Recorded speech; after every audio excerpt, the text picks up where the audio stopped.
Welcome to the Deep Dive. Today we're getting into something pretty universal, I think. Attachment. Yeah, it touches everyone. Exactly. And our starting point is a text shared by a listener called Texto Pagado. It really dives straight into why we sometimes cling to people, maybe longer than we should, and crucially, how to find a path towards, well, emotional freedom. Mm-hmm. So our mission really is to unpack what this text is getting at.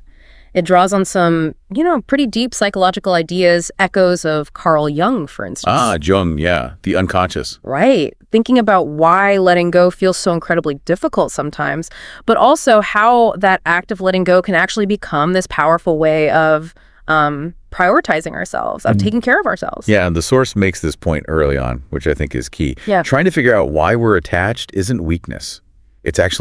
It takes courage. Absolutely. It's about looking honestly at what that connection might symbolize for us. Maybe it feels like safety or belonging or maybe needing validation. That need for approval, yeah. And the big shift the text suggests is realizing that the key to finding those things, well, it often lies within us already. Which brings us nicely to the nature of attachment itself. The text has this beautiful phrase, it's not just an emotion, it's a language of the soul. Language of the soul. What does that mean exactly? Well, think of it like a symbolic map. Our attachments, especially the really sticky ones, might be pointing towards things inside us that we haven't quite integrated yet. Unmet needs, maybe. Okay, so they're like signals. Kind of, yeah. Signals from our deeper selves. And the text makes a really important distinction, too, between that sort of unhealthy dependence and what it calls conscious loving. Conscious loving. Where choosing yourself, valuing yourself becomes, paramount. It's a different foundation for connection. Okay, let's dig into that language of the soul idea a bit more. So it's saying these attachments aren't just random. They're actually telling us something important about us. You mentioned Jung and the unconscious. How does that play into it? Well, pulling from Jung's ideas, the text suggests we often get attached because the other person, maybe without even realizing it, reflects something back to us, something unresolved or unmet within our own unconscious. Like a mirror. Exactly, like a mirror to a hidden part of ourselves. It's almost like our unconscious goes, this person, they have that missing piece I need. And the text asks us this really sharp question, what part of ourselves are we trying to rescue through this person? Wow. Yeah.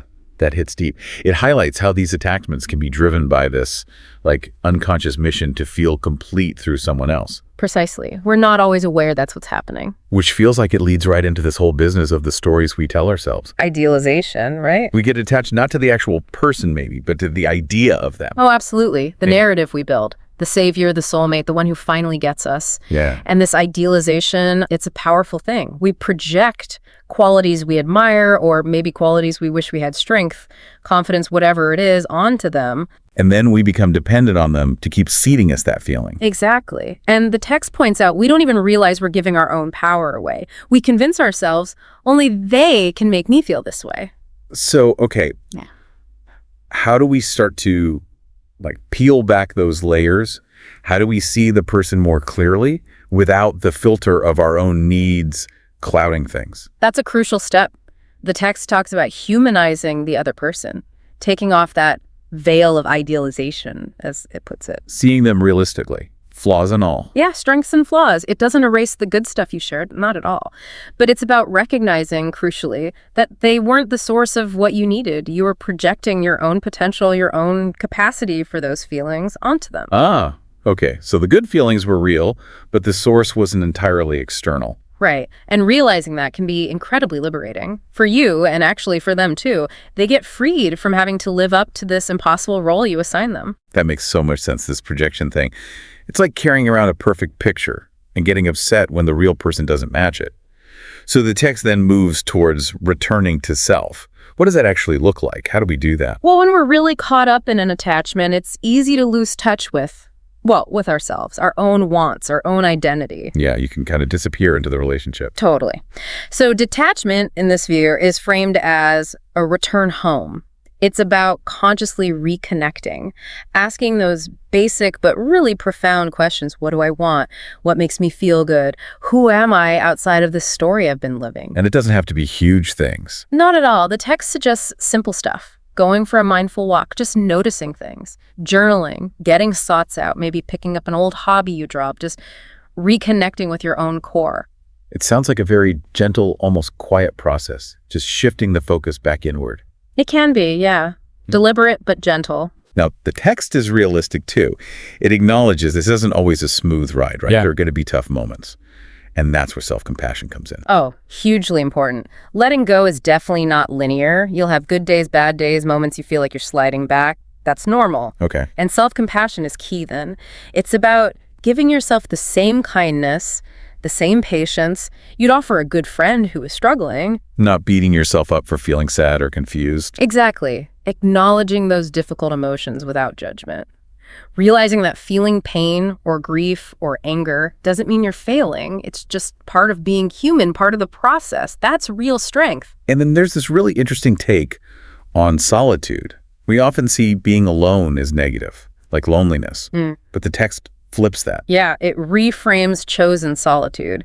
Not loneliness forced upon you, but solitude you choose as a kind of personal retreat. A retreat, like for what? For self-reflection, for rebuilding your inner resources, for just practicing being with yourself and liking your own company, learning self-love in that quiet space. It admits it might feel uncomfortable at first, especially if you're used to constant connection or distraction. Sure, silence can be loud sometimes. It can, but it points to this deep peace that can be found on the other side. And when you find that peace within yourself, any future relationships you build are more likely to come from a place of genuine choice, of wanting to share your life, not needing someone to complete it. So really choosing yourself in this way. Yeah. It isn't selfish at all. It's actually self-love. That feels like a really critical distinction. Absolutely critical.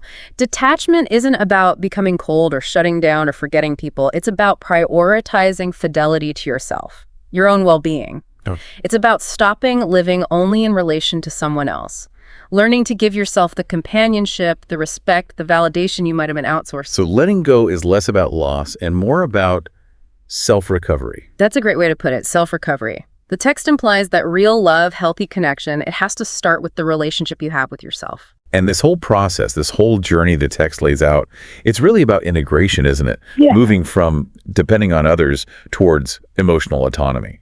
Yeah, exactly. It's a path from looking outside for validation, for wholeness, to cultivating those things inside, building that inner foundation. And the message is quite hopeful, I think. It reassures you that you're not actually alone in this process. You have yourself. You have your own inner resources.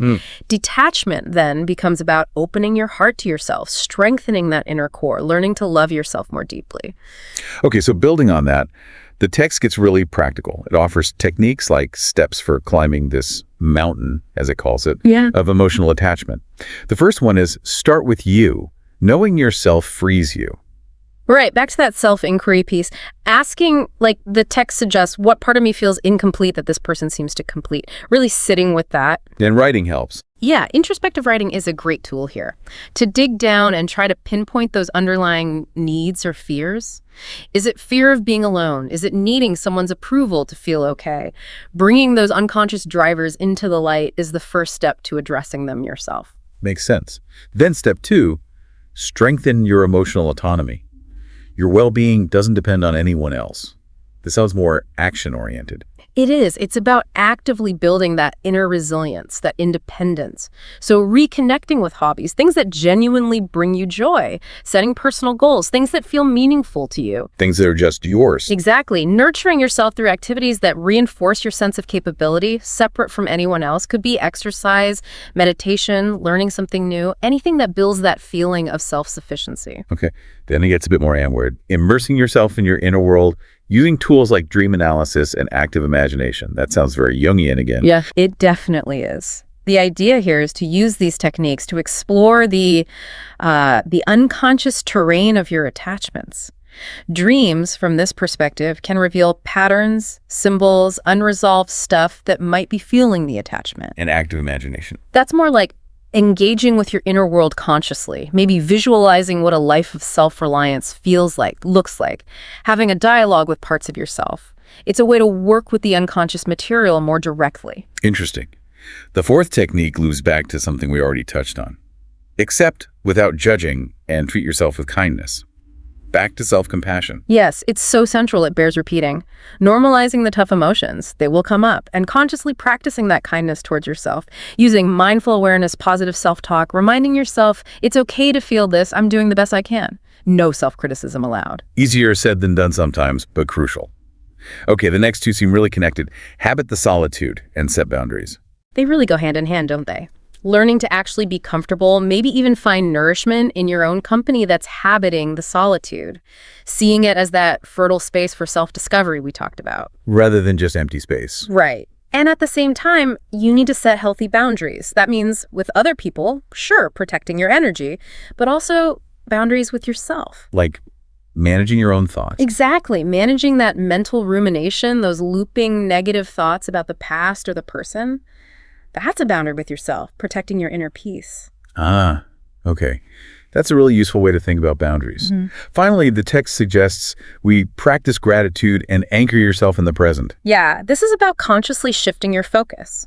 Instead of dwelling on what's missing or what you lost or what might have been, you actively look for and appreciate what is present in your life right now. Simple things. Could be very simple things. Daily gratitude practice, even just noting 3 small things. It helps ground you. It pulls you out of idealized memories or anxious what-ifs and brings you into the present moment. And the present moment is where healing actually happens.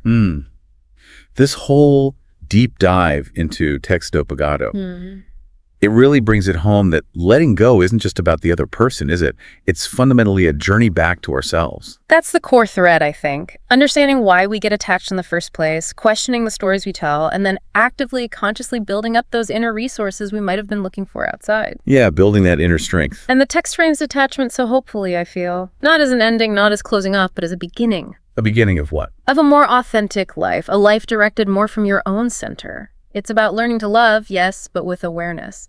Choosing connection from a place of freedom, of wholeness, not from neediness or dependency. That's a powerful reframe.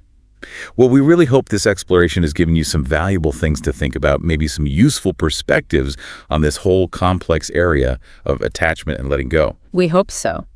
If you found this deep dive helpful, and you're curious about other topics around personal growth, understanding ourselves better, please do subscribe to the show. That way you won't miss our future conversations. Yeah, we'd love it to have you join us again. We'll be back with another deep dive very soon. Thank you so much for listening today.